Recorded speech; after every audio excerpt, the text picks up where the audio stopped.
مفتی صاحب سے سوال یہ عرض ہے کہ اگر ہم بزرگوں کو دیکھتے ہیں تو ان کے جو ہے نا وہ اپنے بزرگوں کے حوالے سے بہت پختہ عقائد ہوتے ہیں، لیکن نوجوان نسل میں جو ہے نا یہ عقائد جو ہے نا اس طرح پختہ نہیں ہے، تو نوجوان نسل میں کیسے جو ہے بچوں میں یہ عقائد پختہ کیے جائیں، اس کے حوالے سے ارشاد فرما دیجیے۔ دیکھیں، اصل تو بنیادی چیز یہ ہے کہ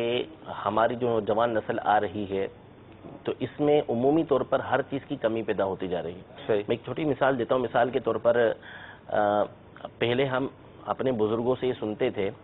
کہ رجب، شعبان اور رمضان کو ہمارے یہاں بڑے مہینے کہا جاتا تھا کہ بڑے مہینے آ گئے، لیکن اب نوجوانوں کو پتہ ہی نہیں ہوتا کیا چھوٹے مہینے کیا بڑے مہینے۔ تو اس کا مطلب یہ ہوتا ہے کہ چونکہ ہمارے بزرگ جو تھے وہ ہمیں اس بات کی تربیت دیتے تھے، ہمیں بتاتے تھے کہ یہ بڑے مہینے آ گئے، اہمیت والے مہینے آ گئے، تو اس لیے ان کو ہمیں پتہ چلتا رہتا تھا، لیکن ہم اپنے بچوں کو جب یہ باتیں نہیں بتاتے تو پھر ان کو اس چیز کا علم نہیں ہوتا۔ تو اس کا طریقہ کار یہی ہے کہ آپ جو ہے ان کو، اگر آپ اپنے بچوں کو علم دین کی راہ پر لگا سکتے ہیں، ان کو درس نظامی میں لگا سکتے ہیں، تو بہتر ہے کہ آپ ان کو جامعۃ المدینہ میں داخلہ دلوائیں تاکہ وہ علم دین حاصل کریں۔ مزید اگر ایسا نہیں ہو سکتا تو دعوت اسلامی کے مدنی قافلوں میں سفر کروائیں تاکہ یہ باتیں وہاں پر سنتے رہیں، اور ان باتوں کو سنیں گے تو انشاءاللہ ان کا ذہن پختہ ہوتا چلے جائے گا۔ دوسری بات یہ ہے کہ اس حوالے سے انتہائی ضروری ہے کہ کسی بھی بد مذہب کی اس حوالے سے تقریر سننے کی اجازت نہیں ہے۔ بعض لوگ یہ ہوتے ہیں نا کہ سنو سب کی کرو اپنی، تو ایسا نہیں ہے، سننے سے بھی منع کیا گیا، کہ بلکہ یہاں تو قرآن پاک کے اندر موجود ہے کہ جب کفار اپنے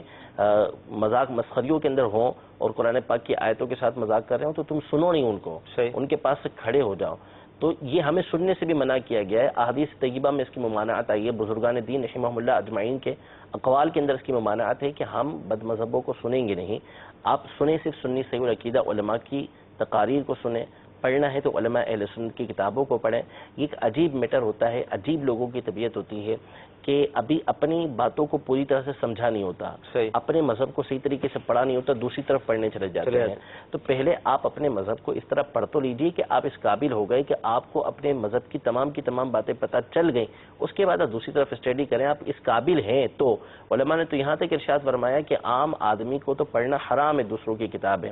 عالم دین بھی نہیں پڑھے گا، صرف وہ پڑھے گا کہ جو ان کے رد کو جانتا ہو اور رد کرنے کے مقصود سے پڑھ رہا ہو۔ تو اس لیے اولاً آپ صرف اور صرف علماء اہل سنت کی باتوں کو سنیے اور انہی کی کتابوں کا مطالعہ کیجیے، انشاءاللہ تبارک و تعالی عقائد و نظریات آپ کے پختہ رہیں گے۔